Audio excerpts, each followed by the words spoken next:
Have you ever helped someone who was in need, especially during the Christmas season? Or did you really appreciate what you got for Christmas, even if you didn't get what you wanted?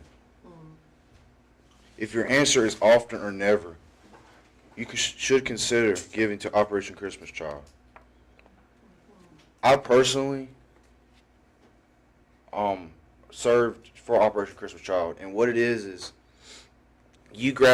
all you do is you get supplies and you put them in these small little boxes.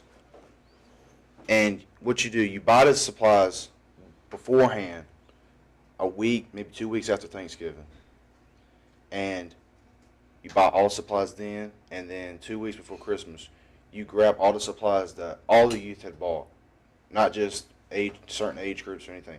The whole church youth group would do it. You bought in the supplies that day. You would pack them and send them off. It changed my life. It's one of the main reasons why I'm giving this to you. Why should you help people that you probably don't even know? Well, kids go through their whole life without getting nothing for Christmas, and most importantly, don't know Christ. 2/3 of the world, according to Craig von Busick, do not know Christ. Why does this apply to Operation Christmas Child? Operation Christmas Child's mission is not only to give to people, but to inform them about Christ. We live in a society where we take everything for granted, and we tend not to think about people when we don't get something we want.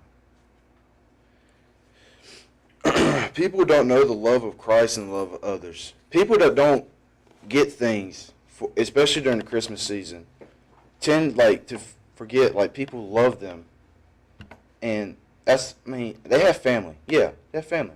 Some people don't have family, but sometimes it's not enough. Love outside of that circle is probably the most important thing in their life, because it can change their life. How can you fix this? By sending, like I said, just a small box of what kids need.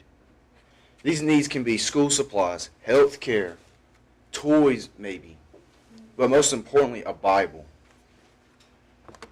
Matthew 7, chapter 7, verse 12 says, treat those the way you would treat yourself.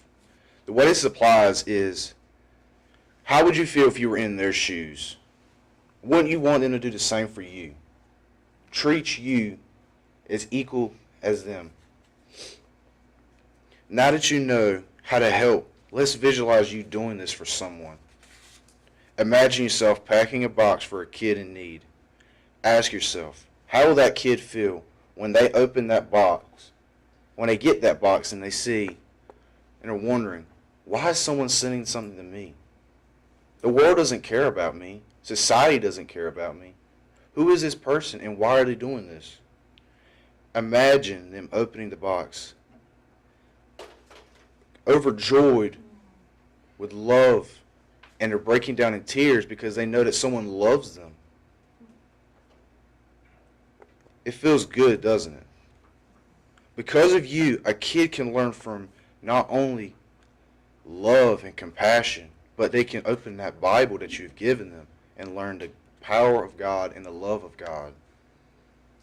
But it's not that easy. You can't just think it. You have to go and do it. With all the kids in the world who don't know what the next day will bring, or if someone loves them, that's all it takes is to buy the supplies and pack the boxes. To give these kids and to tell them not only about love, but of Jesus Christ, which is the most important thing any Christian can do.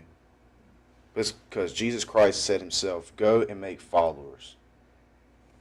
Like Franklin Graham said, you are not born a Christian, you're converted into one. Which basically means is, nobody, no matter what situation you were born into, you're never a Christian. You have to open that book by yourself and learn it from your own experiences. And how that applies is, those kids over there don't know nothing. You may not even know nothing. But by you doing that, you can change their life, bring them to Christ, and you can maybe save yourself. Now that's just the most important thing. giving love to people that don't know love and the love of Christ. Thank you, and you've been a great audience.